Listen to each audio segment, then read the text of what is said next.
warahmatullahi wabarakatuh.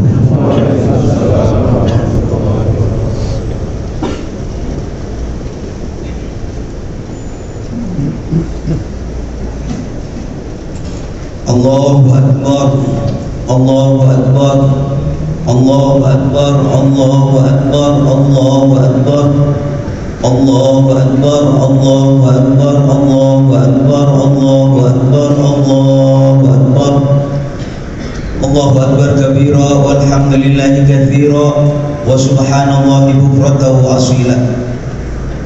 Alhamdulillah, alhamdulillahilladzi hadana li hadza wa ma kunna linahtadiya laula an hadana Allah. Asyhadu an la ilaha illallah wahdahu la syarika lah wa asyhadu anna sayyidana wa nabiyyana Muhammadan abduhu wa rasuluh. Allahumma shalli wa sallim ala sayyidina wa maulana Muhammadin wa ala alihi wa ashabihi ajma'in. Amma ba'du. Ma'asyiral muslimin, para jemaah salat Idul Adha yang kami hormati, mari kita bersyukur kepada Allah atas segala nikmatnya. Salawat dan salam semoga selalu terlimpahkan kehadiran junjungan kita Nabi besar Muhammad sallallahu alaihi wasallam yang selalu kita rindukan syafaatnya, pertolongannya, wabil khusus di saat besok di hadapan Allah tidak ada yang mampu memberi pertolongan, tidak ada yang bisa memberi syafaat kecuali orang yang diberi izin oleh Allah, dan orang tersebut yang pertama kali adalah Sayyidina Rasulullah sallallahu alaihi wasallam. Para jemaah sekalian, baru saja kita melaksanakan sholat Idul Adha di dalam kitab Nihayatus Zaid yang disusun oleh ulama besar berasal dari Indonesia, Syekh Nawawi bin Umar Al-Jawi Al-Bantani. Beliau menyampaikan bahwa sholat Idul Adha itu lebih utama daripada sholat Idul Fitri. Karena apa? Karena kalau sholat Idul Adha itu nasnya jelas, Qur'annya jelas, fasalli li rabbika wanhar. Fasalli, maka sholatlah kamu, maksudnya sholat Idul Adha. Wanhar, kemudian setelah sholat sembelihlah binatang atau hewan kurban yang akan disiapkan. Para jemaah sekalian yang saya hormati, pelaksanaan Idul Adha berikut kurban yang akan kita laksanakan ini merupakan napak tilas perjalanan hidup daripada bapak-bapak agama, bapak agama-agama di dunia, yakni Nabiullah Ibrahim alaihissalam. Nabi Ibrahim, para jemaah sekalian, kita tahu semua agama mengakui Nabi Ibrahim itu sebagai bapak agamanya. Orang Nasrani mengatakan Nabi Ibrahim beragama Nasrani, Yahudi juga demikian. Nabi Ibrahim adalah bapak agama Yahudi. Tapi kemudian Islam menegaskan di dalam Al-Quran, makana Ibrahim Yahudiyya wala Nasraniyya. Nabi Ibrahim bukan Yahudi, bukan Nasrani, walakin kana hanifah. Nabi Ibrahim itu beragama yang hanif, beragama tauhid, yang mengesahkan kepada Allah Subhanahu wa taala. Karena itu para jemaah sekalian, mari kita teladani perjalanan hidup Nabi Ibrahim alaihissalam yang kemudian diteruskan sebagian oleh Sayyidina Rasulullah Muhammad sallallahu alaihi wasallam. Para jemaah sekalian yang saya hormati, Nabi Ibrahim mempunyai gelar Khalilullah. Khalilullah itu artinya kekasih Allah. Beliau disematkan langsung oleh Allah menjadi imam, pemimpin bagi manusia. Inni ja'iluka linnasi imama. Aku jadikan engkau Nabi Ibrahim sebagai imam. Ini hebat ini. Bukan hanya pemimpin negara, tapi seluruh manusia mengakui kehebatan daripada Nabiullah Ibrahim alaihissalam. Kalau kita telisik, ternyata untuk mendapatkan posisi ini tidak mudah. Nabi Ibrahim mendapatkan ujian demi ujian. Kita kenal pernah satu ketika Nabi Ibrahim bertemu dengan Raja Namrud di mana Raja Namrud itu mengaku sebagai Tuhan. Akhirnya para jemaah sekalian, berhadapanlah dengan Namrud sampai-sampai Nabi Ibrahim itu dibakar hidup-hidup. Tapi Nabi Ibrahim selamat. Ya nar kuni bardan wa salaman ala Ibrahim. Hei api, kuni bardan, asalnya panas, jadilah kau dingin. Dan bukan hanya dingin, wa salaman, dan menyelamatkan ala Ibrahim pada Nabi Ibrahim alaihissalam. Dan yang fenomenal para jemaah sekalian, hari ini yang kita peringati, Nabi Ibrahim itu lama tidak punya anak. Dan Nabi Ibrahim itu dikenal sangat dermawan. Kalau tadi panitia menyebutkan kurbannya ada 19 sapi, bagi saya banyak juga. Tapi ternyata kalau kita baca sejarah, Nabi Ibrahim itu kurban kambingnya 1000, sapinya 300, ontanya 100. Itu tiap tahun itu. Bukan hanya manusia tetangganya saja merasa mengatakan hebat, luar biasa Nabi Ibrahim. Sampai malaikat mengatakan luar biasa itu Nabi Ibrahim. Dermawan.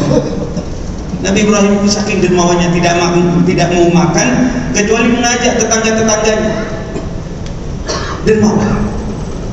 Maka saudara-saudara sekalian, Nabi Ibrahim setelah dipuji semacam itu sempat mengatakan, ini tidak seberapa.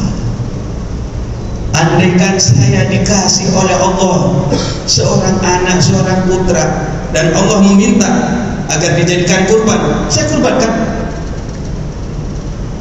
Ini saudara-saudara sekalian oleh Allah dianggap nadar. Sehingga satu saat Nabi Ibrahim benar-benar ditakdirkan mempunyai putra, namanya Nabi Ismail alaihissalam. Falamma balagha ma'ahu sa'ya. Ketika Nabi Ibrahim dengan Nabi Ismail sudah bisa berjalan, lucu-lucunya lah, senang-senangnya bapak mempunyai anak. Kemudian Nabi Ibrahim mendapatkan mimpi yang pertama, ufi binadrik, kamu punya nadar, laksanakan. Ragu Nabi Ibrahim, benar ini dari Allah, jangan-jangan bisikan setan. Ragu, akhirnya kita kenal dengan Yaumut Tarwiyah, tanggal 8 kita puasa. Malamnya lagi mimpi lagi, ufi binadrik, laksanakan nadarmu. Baru Nabi Ibrahim itu sadar ini benar-benar dari Allah. Kemudian kita kenal dengan Arafah. Arafah itu bahasa Arab artinya tahu, mengerti, ini benar-benar dari Allah. Nabi Ibrahim punya prinsip, kalau benar dari Allah maka jawabannya hanya satu, sami'na wa ata'na, saya dengar dan akan saya laksanakan. Akhirnya Nabi Ibrahim pagi-pagi menyampaikan kepada putranya, ya bunayya inni ara fil manam anni adbahuka fanzur madza tara. Wahai anakku, semalam saya mimpi bahwasanya Allah memerintahkan untuk menyembelih kamu. Fanzur madza tara. Mohon pendapatmu bagaimana? Mau apa tidak? Apa jawaban Nabi Ismail alaihissalam? Qala ya abati fa'al ma tu'mar.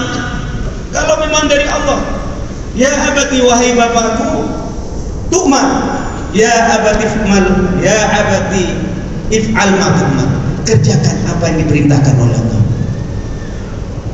Hebat. Bapak dengan anaknya, bapak dengan putranya benar-benar menjadi orang soleh, menjadi contoh bagi kita semua. Akhirnya para jemaah sekalian,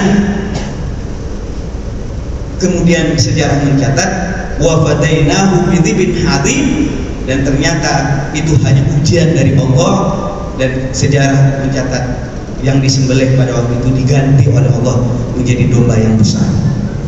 Ini ujian saudara-saudara sekalian. Kita ini sama, pasti kita mempunyai prinsip, karena bagi kita semua hidup yang bermakna, katanya Imam Ghazali, innal hayata aqidatun wa jihadun. Hidup yang bermakna, yang bernilai itu adalah ketika kita mempunyai akidah, mempunyai keyakinan, wa jihadun, dan kita itu berjihad dalam pengertian kita memperjuangkan. Maka dalam hal ini, ketika kita sudah mempunyai keyakinan semacam itu, yang pertama yang harus kita tanamkan di dalam hati adalah ketika kita sudah mempunyai keyakinan, pasti akan diuji sama Allah. Nabi Ibrahim diuji, kita akan diuji. Kita punya iman, iya. Kita punya Islam, alhamdulillah. Ini akidah kita. Jangan disangka orang yang mengaku beriman tidak akan diuji, pasti diuji. Ahasiban nasu an yutraku an yaqulu amanna wa hum la yuftanun. Ahasiban nas, apakah manusia menyangka, Bapak menyangka, saya menyangka, ayutraku an yaqulu amanna, dibiarkan sama Allah mengatakan amanna, aku beriman, aku beriman, aku beriman, wa hum la yuftanun, mereka tidak akan diuji? Pasti diuji.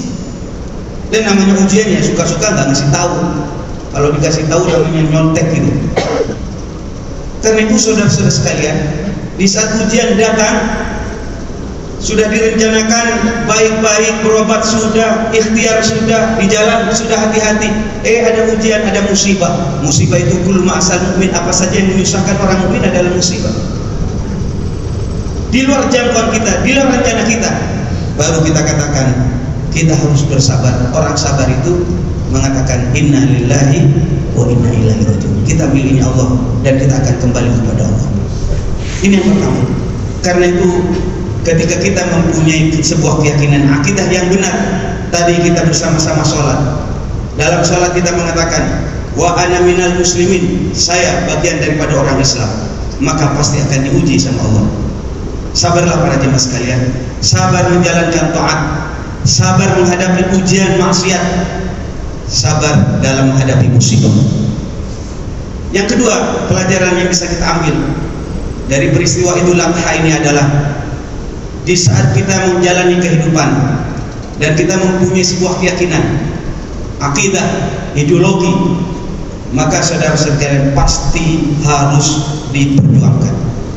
Dan dalam berjuang pasti ada pengorbanan. Untuk itu mari kita bersama-sama berikan yang terbaik di dalam kehidupan ini. Berikan yang terbaik.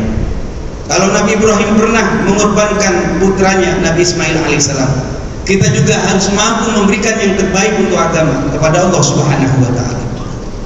Kalau sekarang aplikasinya sederhana. Tolong yang punya harta yang cukup berkorban. Jangan sampai nggak berkorban. Walaupun ulama mengatakan kurban itu sunnat muakkadah, sunnat yang dikukuhkan, tapi para jemaah sekalian, ada satu hadis yang kalau saya artikan secara harfiah kayaknya ngeri ini. Apa katanya? Sayyidina Rasulullah bersabda, "Man kana lahu sa'atun", barang siapa mempunyai kemampuan, rezeki yang lebih, walam yudhaqi, kemudian dia tidak mau berkurban, fala yaqrabanna musallana, udah jangan pergi ke masjid, jangan dekat-dekat kepada musolahu, katanya Sayyidina Rasulullah. Ini kan ngeri, kita tidak dianggap ummahnya Sayyidina Rasulullah. Kalau nggak mau berkorban, ini kalau mampu, kalau nggak mampu enggak. Tetap kita hukumi bahwasanya kurban itu hukumnya sunnah muakkadah. Saudara-saudara sekalian yang saya hormati, dalam hati kita ayo tanamkan bahwa man amila sholihan falinafsi. Kalau saya berbuat soleh, berbuat baik, bukan untuk Allah, enggak. Allah nggak butuh kepada, Allah nggak butuh kepada ibadah kita, nggak butuh kepada kurban kita, enggak. Man amila sholihan falinafsi. Kalau kita berbuat soleh, maka untuk kita. Lain ada hikmah para jemaah sekalian. Mengapa kita itu dianjurkan untuk berkorban? Karena besok di akhirat kurban ini akan jadi kendaraan kita menuju surganya Allah Subhanahu wa ta'ala. Amin. Kita ini mulai dari di dunia, Allah itu sayang. Pada waktu kita ada di dalam kandungan ibu, digendong sama ibu kita. Lahir, diciptakan oleh Allah. Dulu mungkin namanya onta, kuda, hewan-hewan yang bisa ditunggangi itu. Sekarang ada mobil, ada pesawat. Sayang Allah itu kepada kita. Besok di akhirat jangan jalan kaki. Ada kendaraan apa? Ya kurban itu. Minimlah para jemaah sekalian ada niatan ya. Niatan untuk kurban. Hari ini nggak punya Pak Kiai. Niati sekarang nabung. Jangan sampai kita kalah. Mohon maaf. Ada seorang pemulung tiba-tiba datang satu masjid di Jakarta Selatan. Bawa 2 ekor kambing. Dikenal sama kampung itu, dia pemulung saja kerjanya.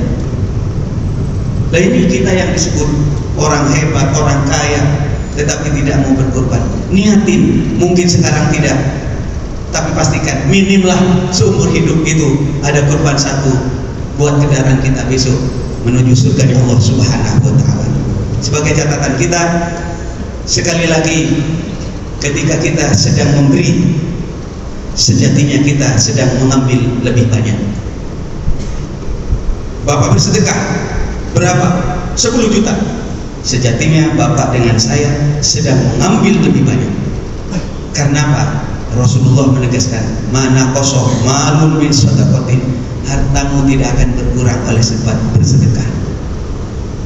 Mudah-mudahan khutbah yang singkat ini ada guna dan manfaatnya. Barakallahu li wa lakum fil Qur'anil azim wa nafa'ana wa iyyakum bima fihi minal ayati wa dzikril hakim wa taqabbala minni wa minkum tilawatahu innahu was-sami'ul 'alim.